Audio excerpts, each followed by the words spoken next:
Ladies and gentlemen, thank you very much for joining us this edition of Leak Project. We have Derek Tyler with us. Now, he is author of the book Alien Contact, The Difficult Truth.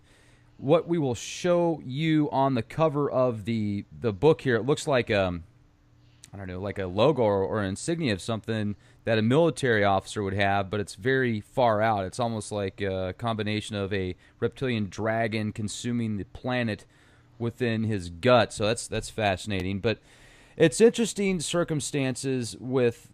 I just did a podcast on the possibility that ETs are clones based on data from Daryl Sims, which he says he used to work for the CIA and he's been a lifetime abductee, his son, his dad as well. And, he looks at it as very nefarious. He doesn't like it. Some people say, oh man, I want to get abducted. And other people say, it's happened to me and it isn't as cool as you think it is. So, first of all, I want to say thank you for joining us. I appreciate it. How are you? I'm good, thank you. Thanks for having me. Yeah, so what exactly happened then with you as far as the experience that you had the first time? By the way, I've known Daryl Sims since the 90s, and he's much closer to the truth than most people seem to be. The, the fact of being abducted, there's nothing good about it at all. It's nothing anyone should wish for. Um, by the time I started having my first memories of being abducted, even though apparently I'd been abducted prior to that, I'd already probably interviewed 3,000 abductees, I suppose, and contactees. I stopped counting back in the late 90s at 2,000, so I've added a lot more since then. One thing that you realize when you speak with that many abductees is that you hear basically the same story over and over from people who have absolutely no relation to each other. And in the beginning, my story was very much like that. I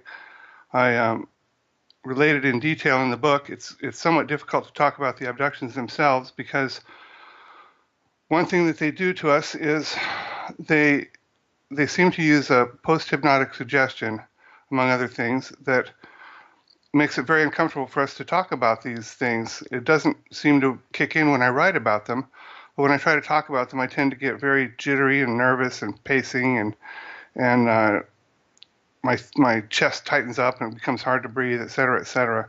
So it's somewhat difficult to talk about them, but nevertheless, I'll try to answer any questions you might have. Yeah, absolutely. So you said you've talked to over 3,000 people and their experiences. Yes. Was it via phone? I mean, do you do hypnosis, regression sessions with No, them? it was mostly online. Um, I don't really recommend regression for people. Matter of fact, I think it's generally a very terrible idea. Unless you have a certain specific reason that you feel you need to be regressed, I recommend that you don't do it because when you undergo regressive hypnosis, you will eventually end up reliving those experiences as you recount them and re-experience them. It'll just be just like having them happen to you again. And there's nothing there that you want to have to relive. I mean, some of the things are very uncomfortable and very frightening. And for most people, I would recommend that if you happen to not remember your abduction experiences, thank your lucky stars and let it go. Well, when was your first experience? And if you can, give us as much detail as possible for the skeptics out there and help me and yourself convert any skeptic out there that's saying no, this isn't true, this can't be true. I just was told on the TV the government said there's no such thing as alien sun, so I believe them. And I just got my Well, flu shot too. It's I've really got good. a, I've got a whole chapter in my book about skeptics, and it basically takes their entire argument and dismantles it piece by piece and leaves nothing left in the end but the burning ruins of what used to be their position. Um, Other than that, I showed some signs earlier in my life that I didn't realize at the time, but they were classic abduction symptoms. One of them is that I had a tendency, starting when I was about 18, to burn out streetlights whenever I'd approach them. Not every time, but very often. Sometimes three streetlights within a single block. When I would walk past them or when I would even drive near them, they would just blink off. And still, I didn't I didn't realize that I was an abductee, and I interviewed many abductees in the meantime without ever applying it to myself, even though actually Daryl Sims told me back in about 1998 that I better accept the fact that I was an abductee. I didn't believe it then either. Um, Do you have Rh negative blood? I don't know what my blood type is, honestly. My grandmother did. Okay. I don't know what mine is. I should, but I don't. I'm embarrassed to say. But that's all right. You know that your grandma had that blood type, so either way, you would at least have that hereditary. Now, also, are you Irish, and do you have any Native American blood? I don't have any Native American blood. My mom's side was Scottish and English. My dad's side was Dutch. Okay. So I'm not Irish, although I understand that that's a common common indicator of some people, but Not everybody, though, it's obviously. not everything. Yeah. And the Rh negative factor, all that's necessary for that is to have one parent or one grandparent have Rh negative, and you will be almost well, I don't know the exact percentage, but you have a far greater chance of being abducted if you have Rh negative blood in your family. Right. Absolutely. So I know it's in your book, and many people are going to have an opportunity, especially after they watch this podcast, to pick up Alien Contact, The Difficult Truth. It's available on Amazon. And folks, just so you know, every single review on Amazon is 5 stars. And as a matter of fact, there were so many 5-star reviews on there that were so quickly that I guess some of them were taken down. Derek was telling me the Amazon has some policy or something like that. I don't know exactly how that works, but the fact that one thing that I think is fascinating about just even only talking to you for less than 10 minutes here, Derek, is I can tell you seem nervous. And it's not like nervous in the sense where you've got to like, okay, what do I say next? I'm going to make this up. It's more like, man, this kind of freaked me out, and now I'm talking about it. And I appreciate you having the guts to actually do this. And one thing that's nice about coming on Leak Project, many of the people that I've talked to in the past, after they come on the show and give their testimony, they feel a lot better after the show. So hopefully that'll be the same with you. And there's a lot of people that have, said, hey, the things that he or she is talking about, I've gone through those same experiences. So it's a good way for other people to connect. Now, how old were you when you first? Well, no, I'm talking two things at once. Let's go back to, you said you wrote a chapter in your book about the skeptics that'll blow them out the water. Well, Yeah. give us a taste of that.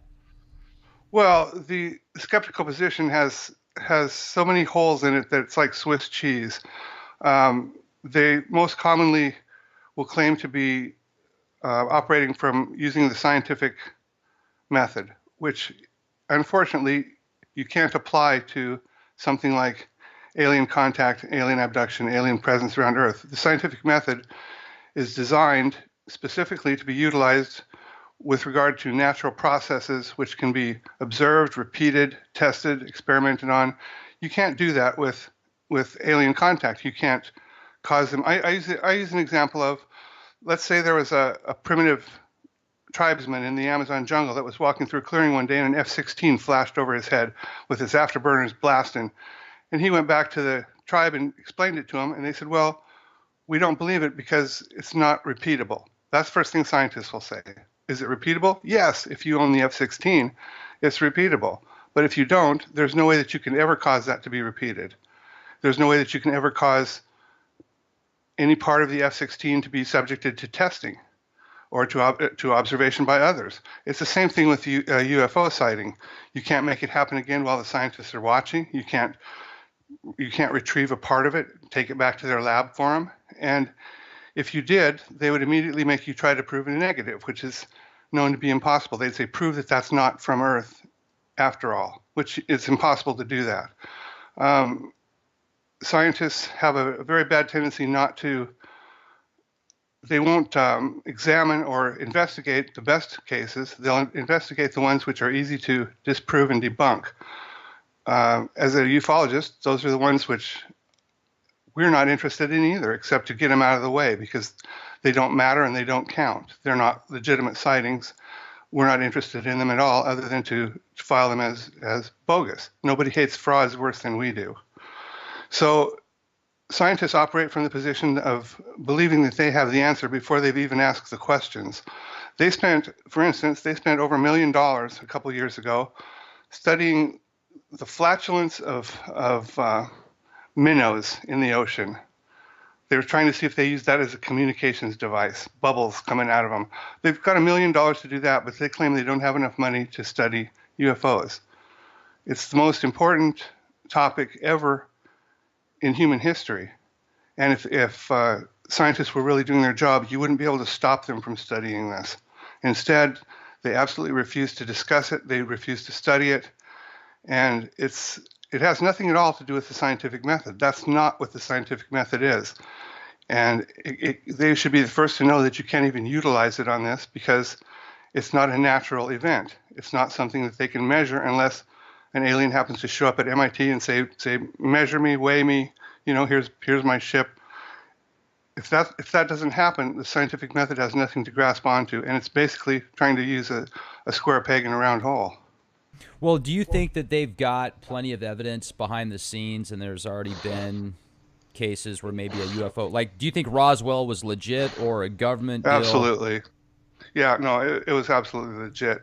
They've got more evidence than you could ever need as far as the government is concerned, sure, because they work directly with aliens. They've signed a secret treaty back in the late 50s, and it involves the exchange of technology. The technology comes our way, and in exchange, they have basically free access to abduct and experiment on our people as they wish, to sometimes eliminate people. A lot of our people that are taken are never returned at all. And the government has been working hand in hand with aliens for over half a century now. But the penalty for revealing that, if you're someone that's in the program, is usually death, and many people have been killed because of that. If you want to know the truth about ufology, follow the trail of dead bodies, and it'll lead you there. Tell us about your first experience that really shook you. Well, the first experience I had that really shook me wasn't an abduction. It was a sighting. It happened in 1984 during the summer. I was out at my parents' house just outside of a town called Yakima in central Washington State. And there's a facility there. It's a large hospital. It's used for the constant care of people that are severely retarded. It started out as a TB hospital, but now its purpose was changed. And ever since I've been alive, it's been used as a facility for people that are so seriously handicapped that they need constant care all the time. And a UFO came up. It's located at the top of a hill, and a UFO came up a small hill which was behind it. It was big. It was brightly lit up, and it hovered just maybe 3 feet off the ground right beside this facility. The last place I would have ever expected to see a UFO. And I watched it for 20 minutes. All the hair on my body stood up as soon as I saw it. It was like a double convex lens. It was shaped like a magnifying glass lens, rounded on both the top and the bottom. And along the center line, it had a row of lights of multiple colors that changed colors in such a way that it looked like there was a belt of lights that was moving around the craft in a counterclockwise direction. It was actually just the lights changing color in sequence, but that was the appearance. And after 20 minutes, a pair of F-16s came blasting in. They had to come from Fairchild Air Force Base near Spokane, Washington. It takes them almost exactly 20 minutes to get there from Fairchild on afterburners, so those jets were launched basically as soon as that UFO came into view. Those jets were airborne. And they tipped their noses upward, which is what they do when they want to be able to maneuver at low speeds without falling out of the air. It gives them more surface area for the air to flow over, and it lets the jets stay airborne at a lower speed. They tipped their noses upward, and they started buzzing this plane really close to it, within a few feet of it, one at a time, repeatedly, and it completely ignored them. It did that for another 22 minutes. I was unable to see underneath the craft due to some trees that were planted down lower on the hillside. The top of the tree line was blocking my view underneath the craft, so I couldn't see what came in or went out of it. But these jets continued. They were clearly very irritated. They didn't shoot at it, but they were clearly locked onto it and ready to shoot at it if they felt it was necessary. It completely ignored them. And after another 22 minutes, of 42 minutes total time for the sighting, this craft silently rose up and went back over the top of the hill that it had come in on, which was just slightly higher than the level of the facility. It was called Yakima Valley School. And it went down behind this hilltop and out of sight with the jets still buzzing it. And after that, there was no longer any question about whether they were here, whether the military knew about them, whether they considered some of them to be hostile. And how long after that did you have your first abduction? Well, the first memory that I had probably happened maybe 10 years ago. It's later than most people. Most people are typically abducted for the first time at around the age of 7, and I did have a sighting when I was that age, but I don't recall an abduction associated with it. But probably around 10 years ago, I started having abduction memories, and they were always in the form of being taken out of my bedroom in the middle of the night.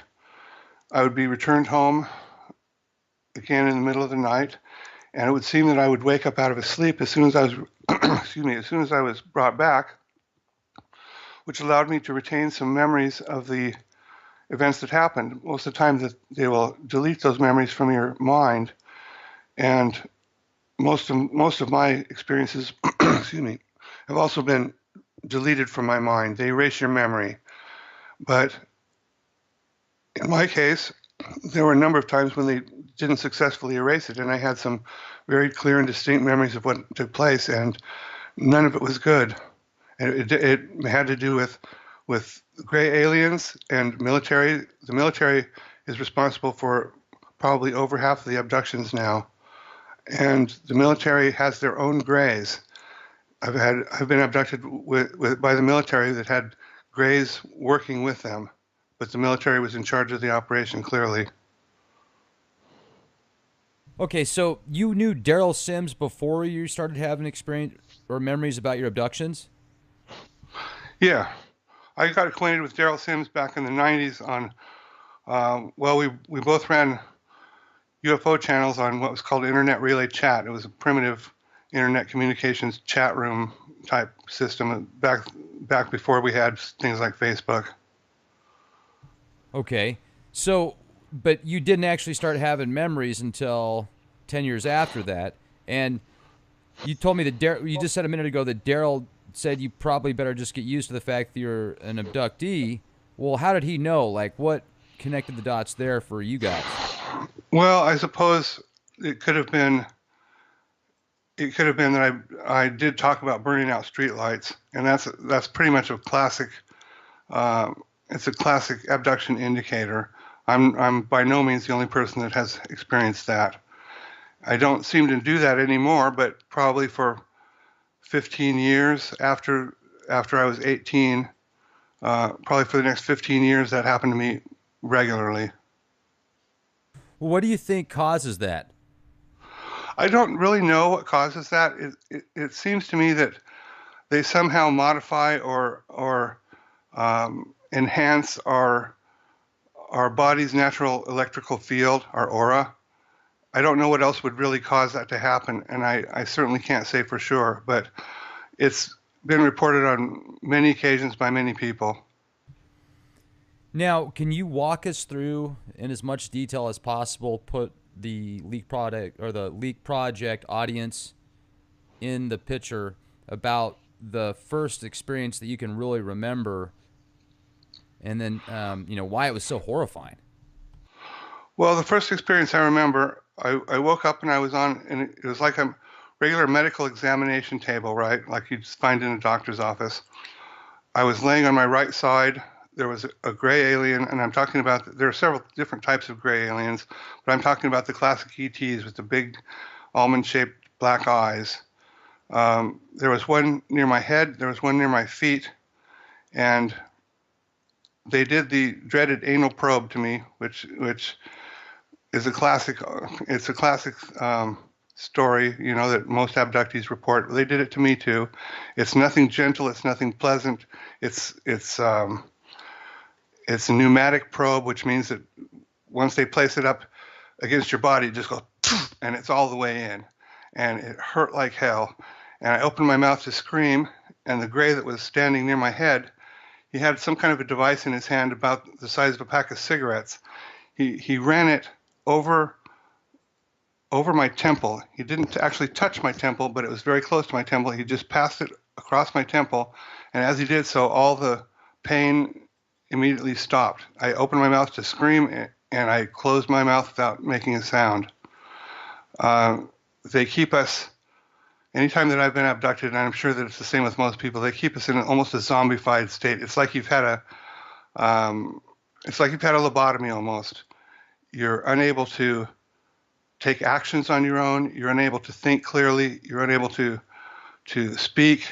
You can't even come to the realization that it would be a good idea for you to try to get away if you can. And we're kept that way the whole time. So they from there they walked me into another room. We walked past a room where there seemed to be several, maybe a half a dozen. They looked like androids. They were lined up heel to toe in this room. They were human looking, but there was something familiar about them I couldn't place. Their heads were all bowed forward like they were robots that had never been turned on, you know what I'm saying? And right. As we walked past them, I only had a view of them for a few seconds. It occurred to me that I was looking at multiple copies of myself in this room. It was like they were copies of me that had never been switched on. And they took me into a medical bay. They performed surgery on me, which is described in the book. And that was the extent of my first memory. There's a little bit more to it than that because the aliens and our military both have, this is something that was hard for me to understand and believe, but they have technology which allows them to travel backward and forward in time at will, and they both use it whenever they want to. It's nothing hard for either one of them to do, either the military or the aliens. I don't know the origin of that technology, but I know that they both have it and can use it at will. And it's been used on me at least 4 different times, each time for a reason that would have never occurred to me. The first time that they used it was during the surgery that they performed on me. They got a result of some kind that wasn't satisfactory to them, and all of a sudden, boom, we were back in time, and they started the whole thing over, and they did it again. And they had to do it maybe 4 or 5, 6 times until they finally got a result that they liked. What were they doing to you with surgery? Well, they've done several surgeries to me. This one, I don't really know what they were doing. There was 2 gray aliens. One of them was working on each of my feet. I was awake and conscious the whole time, but I was stupefied, like I was saying, they always keep us. And one of the surgeons was not happy with the results that he got on one of my feet. And every time we would revert back to just before the surgery started, and they would do it again. And it was just like an instant flashback in time. And finally, they got the result that they were both happy with, and that's the end of my first memory. Now, do you have scars on your feet? Nope. They look just like they've never been touched. They look just the same. They have medical technology which allows them to heal any injuries or any scars within seconds, and you'll never have any evidence that they worked on you at all. What about people that do have scars? Some people do have implants, and some people do come home with such things as triangular pinhole marks on their body. I don't know the reason for that, but it's very commonly reported. I've never had any of those things myself that I know of. So you go through these traumatic experiences, and they do these weird tests on your feet, and then you wake up from that. And what was that like? So walk us through the next 48 hours. Was everything normal, or were you like... Well, I knew from having interviewed so many abductees in the past, excuse me, prior to this, I knew what was happening as soon as it started happening. I didn't have to wonder if I was going crazy or any of the things that many people experience, because I'd already heard this story about the probes and stuff. I'd already heard this many times before, hundreds of times. So I knew what was happening.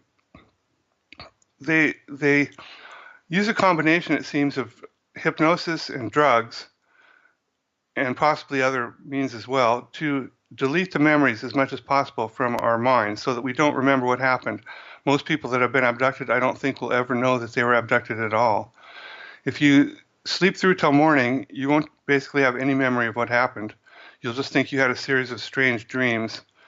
If you wake up as soon as they bring you back, and I don't know what causes one to wake up or not, you can sometimes retain memories. And what happened in my case was I wrote them down. As soon as I woke up, I wrote down everything I could remember, because I knew that if I waited till morning, I wouldn't remember anything. And by writing them down, it kind of set the memory in place, and then I could remember what happened. That happened on a number of occasions, both with military abductions and with alien abductions.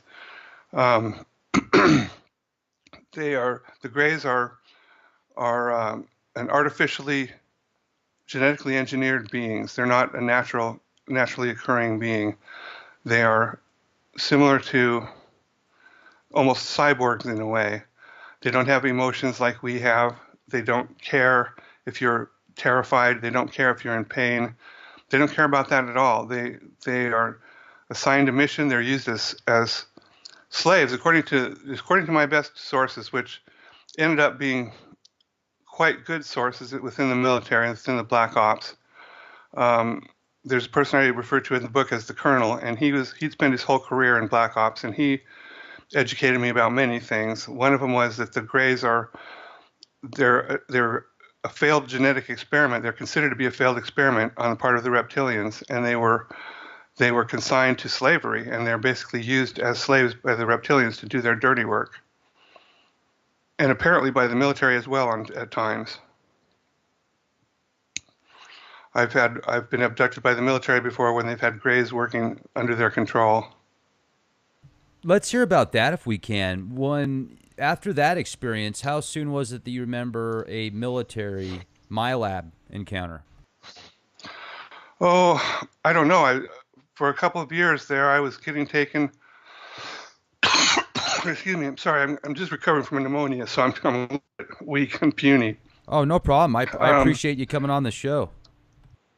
I was taken up to 3 times a week sometimes, and there was there was no way to predict who was going to take me. I'd say at least time my memories involved being taken by the military. The military seems to be able to know when aliens take us.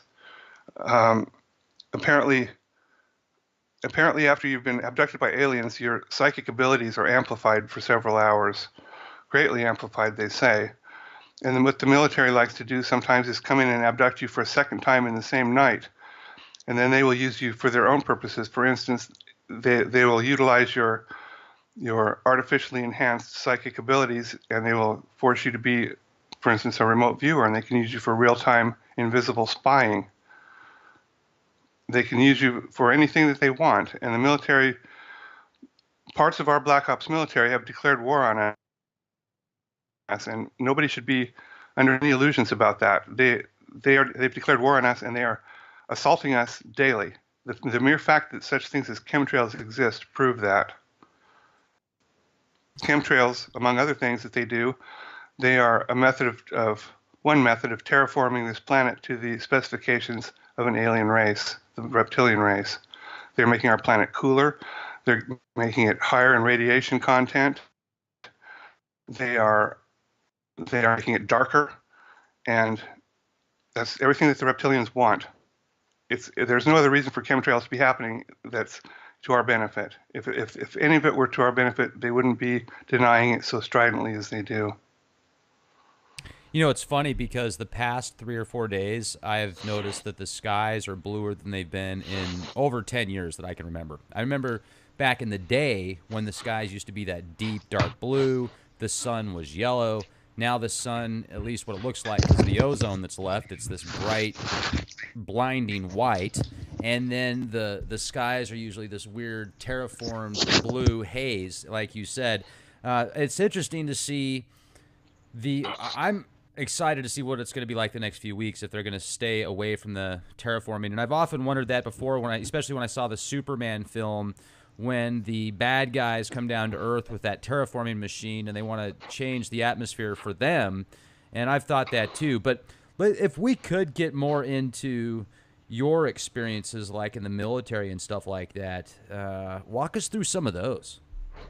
Well, I've never been in the military myself, No, but the MyLabs experiments that you were going through. well, okay, well I'll tell you about one thing that the military did to me. They There was a military doctor, a human doctor. He was dressed in surgical whites. He had the surgical white cap on too. Uh, I could see that he had round glasses on, like John Lennon or Ozzy Osbourne wears, glasses with round lenses. He was wearing a white surgical cap, but he had bright red curly hair that was sticking out the bottom of the cap. He had one of those lights mounted on his forehead, and he had a device in his hand, which was it was basically two hollow half spheres. They were connected by a tube, and they weren't the same shape as my eyes, but they were the same shape as my eye sockets.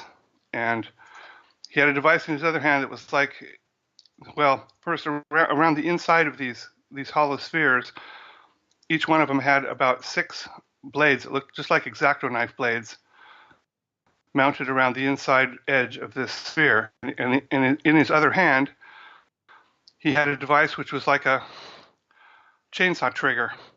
He would push the trigger on this device, and the harder he would push it, the faster these blades would spin around the inside of these globes.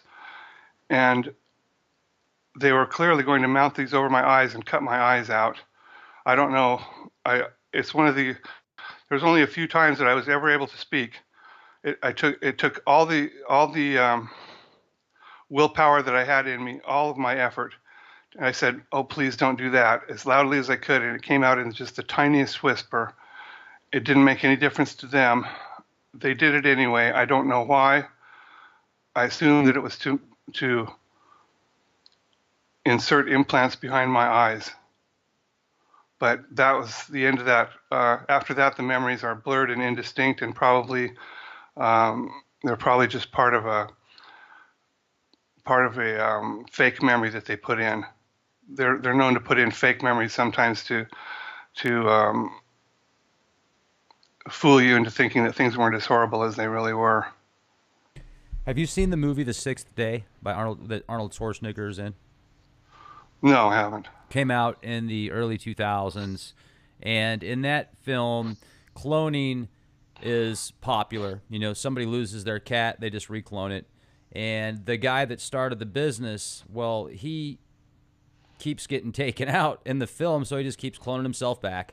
And it's interesting because in that series, it really makes you question the possibility of your consciousness and what is the soul, what is the spirit. You know, if you reclone your body, is your spirit connected to that as well? Because it's They do have cloning.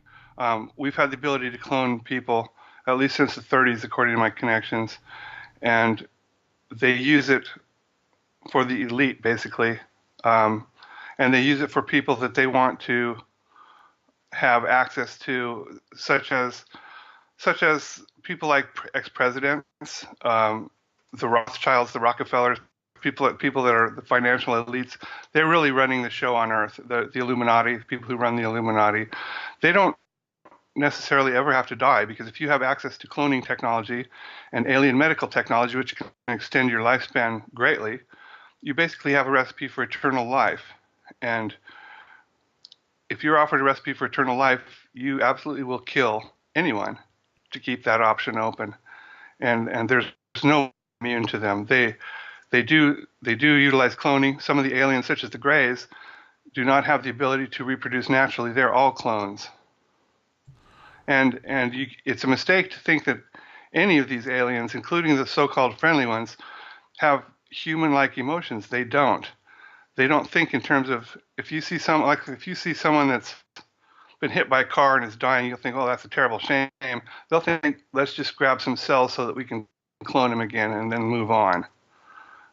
They don't have the same emotional content as we do. And the Greys don't seem to have any types of, they don't have any empathy, no sense of mercy, sympathy, nothing like that. They're like ants. Well, I want to jump back to the experience you had when you said you saw yourself cloned, a whole bunch of your clones. And have you ever wondered if maybe you are a clone of yourself? Well, I suppose it's possible. I don't think that I am. There's a different technique that they use, which is called synthetic beings. They're different from clones. And I think that what I was looking at was synthetic beings. As a clone, the clone has to be raised from infancy, right? When a clone is born, it's a baby. But there's another technique that they can utilize. It's alien technology. They can take some cells from your body and they can create what's called a synthetic being, which starts out its life at the same age you were when they took the cells from you. And I think that that's what I was looking at. Apparently, they're not animated at the time. I don't know. But I know that from another experience that I've had when I was abducted, that they can actually literally remove your soul from your body. They have the ability to do that. It's kind of a complex subject. If you get right down to it, everything in the universe can be described as a form of energy, either potential energy, such as a rock, which is basically, it's still atoms in constant motion. Our bodies are atoms and molecules and electrons in constant motion. We are energy, or it can be kinetic energy. And the soul, as it turns out, is basically a unique, distinct, complicated form of electronic energy. It's basically a waveform, and it can be, if you have the technology to do it, it can be measured, it can be copied, it can be removed and duplicated. It can be taken out. I don't know how they do this. They can take it out of your body and they can insert their own consciousness into a person's body and control them. And they can literally store your consciousness in a container, like it must be some kind of a Faraday cage, I assume, until they're done using your body for whatever purpose they want. And then they can insert your consciousness back into your body again. It's one of those things that's so far beyond our experience that it's hard to imagine. It's hard to believe it could be possible. I don't know if I would believe it myself if it hadn't been done to me, but it's entirely possible, and they do it whenever they need to do it. You can't tell for sure who is really controlling the minds of our generals, of our president. You don't know. Because it's no more difficult to abduct a president than it is to abduct you or me. They've got technology which allows them to return a person home by moving them backward through time to the exact same time that they were originally taken. It's just like they were never gone at all.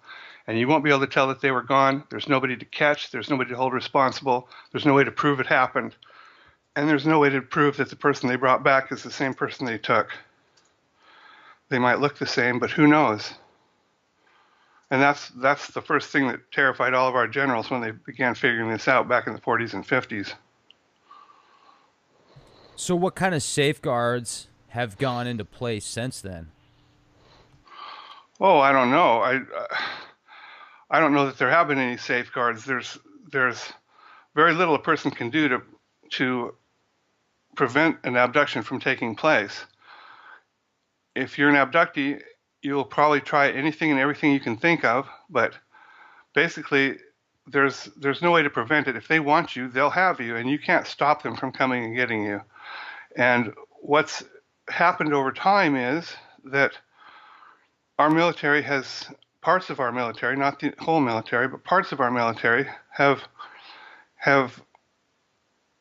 fallen into league or under the control of these intrusive, hostile aliens. Some of them are of hyperdimensional nature, meaning that they can exist in another dimension from ours, which we can't see them, we can't hear them. They could be in the same room with you, and you wouldn't be able to know they were there unless they came through into our dimension. This is why I say that you have to be able to break out of the box of conventional thinking, or you can't understand them. You can't try to limit aliens by the limits of our low parochial, low-class technology, because they're beyond science fiction, the things that they can do. They've had the ability to travel between the stars since we were living in trees. And to try to limit them by our scientific limits is a very bad mistake, because they know no such limits. Where do they come from?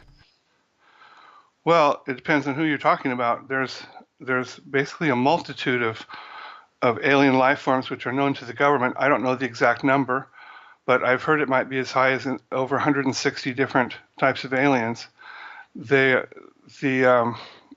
the reptilians that I was speaking of, there are numerous different types of reptilians, and they all seem to have been interbred with each other to create new species along the way. I'm sure you've heard that abductees are used to make hybrids, right? Right.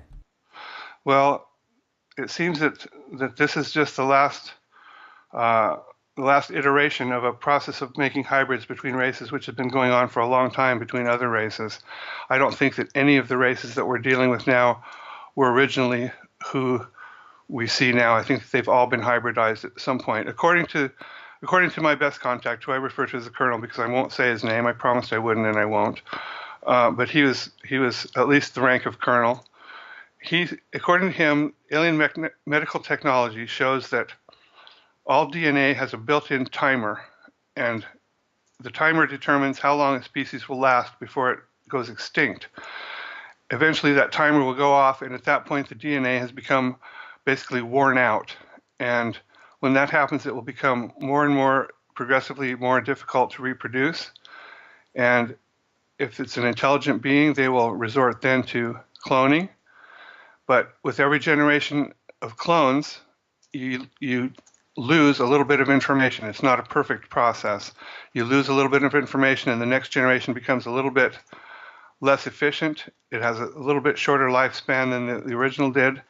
And eventually, there comes a point where you can't even reproduce by cloning, and at that point, a race will go extinct. The only solution to this, as far as the information I've been given, is that they try to create hybrids with other intelligent races, which will then reset the genetic timer at zero, and they'll have a whole new, a whole new timer to work off of, millions of years potentially. Our sun is considered to be a third-generation star, which means that there were at least 2 generations of stars which existed and died before our sun was even formed.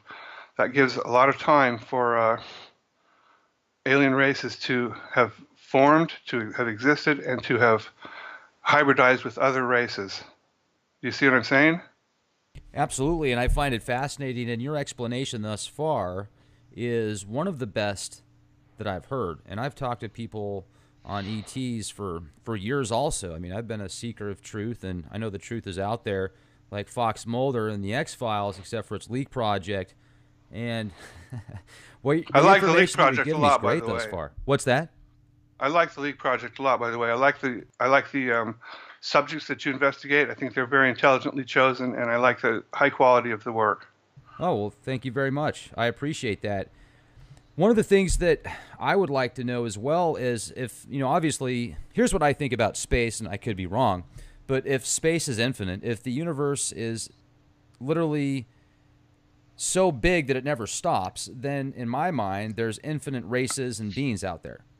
And size doesn't really matter in infinity, because it would be difficult to measure something saying that's bigger than that if really size doesn't matter, because it just goes on forever. Yet for us to conceptualize, I can definitely see how it makes sense.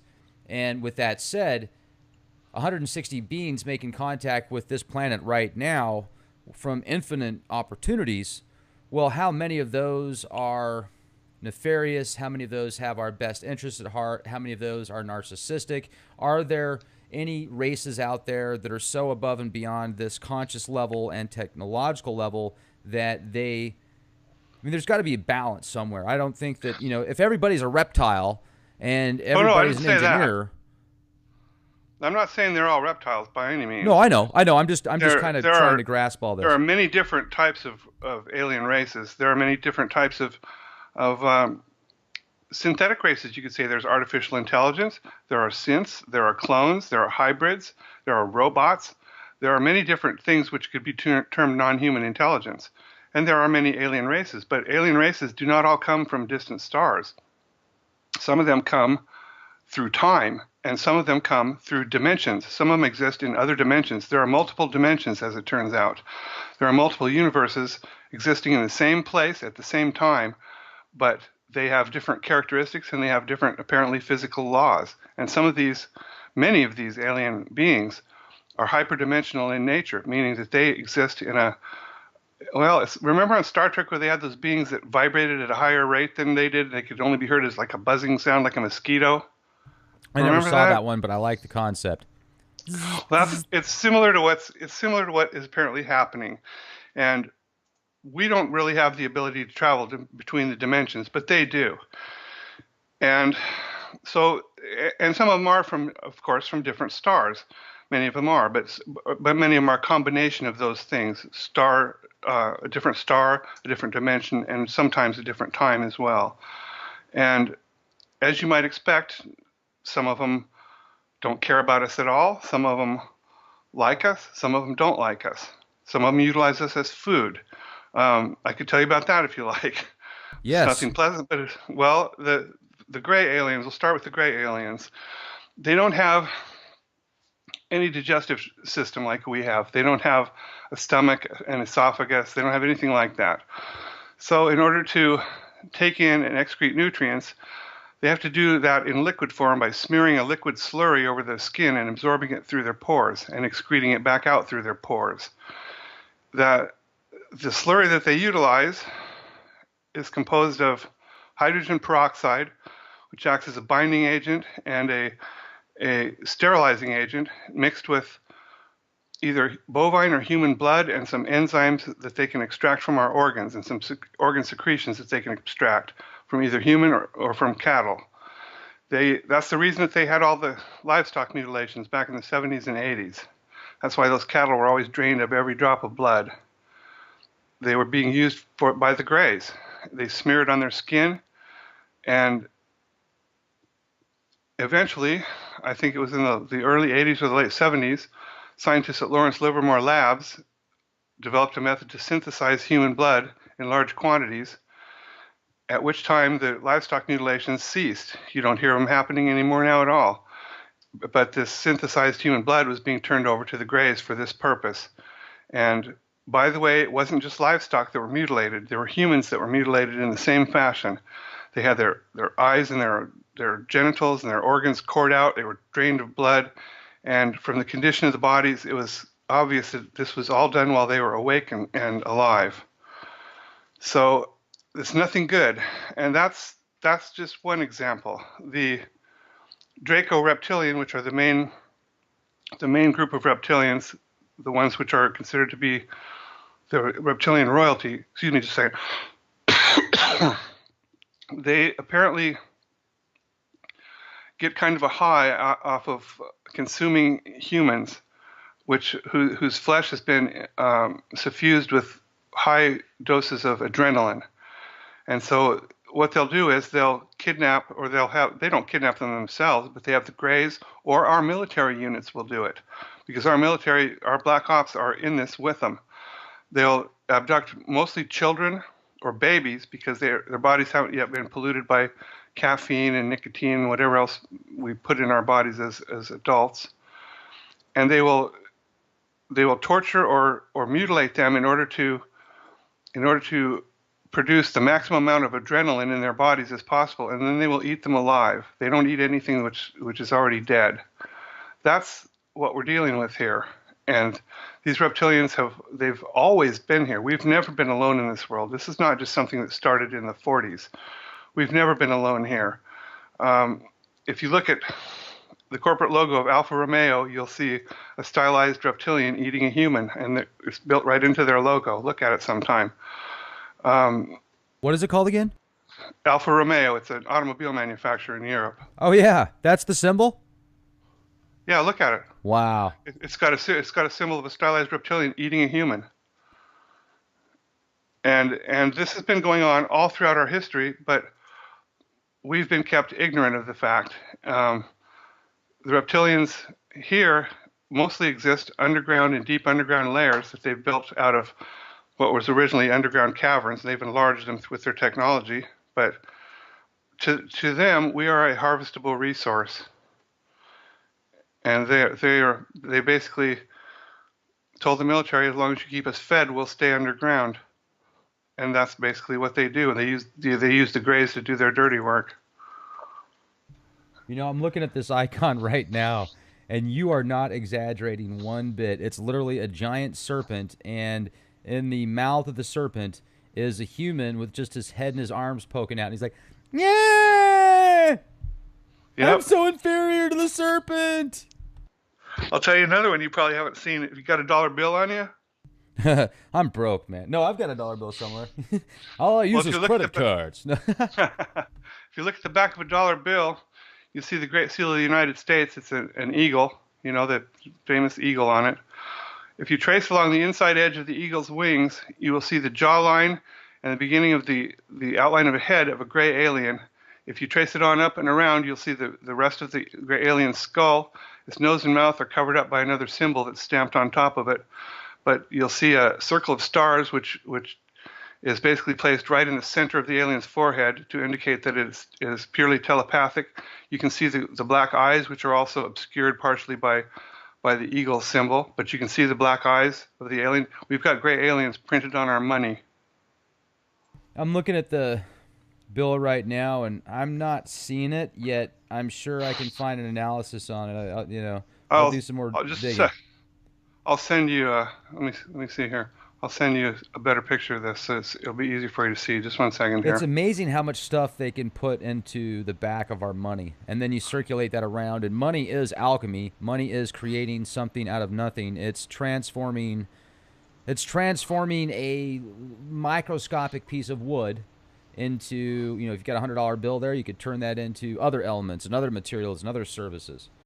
You know what that looks like to me? That looks just like Lamb, that Aleister Crowley contacted and wrote about.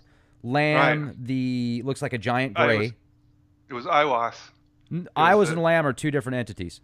I was thinking it was Aiwass, the one that dictated the Book of the Law. Is what I was thinking, but I could be mistaken. Well, Lamb is a completely different entity. Aiwass is the supposed holy guardian angel of Aleister Crowley.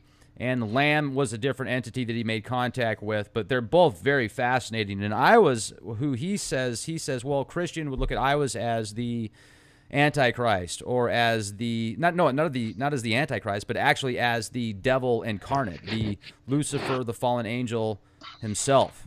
He says that in his book 4. This was long before gray aliens were even known about by the public. This happened to Crowley. Yep, sure was. It was in the early 1900s.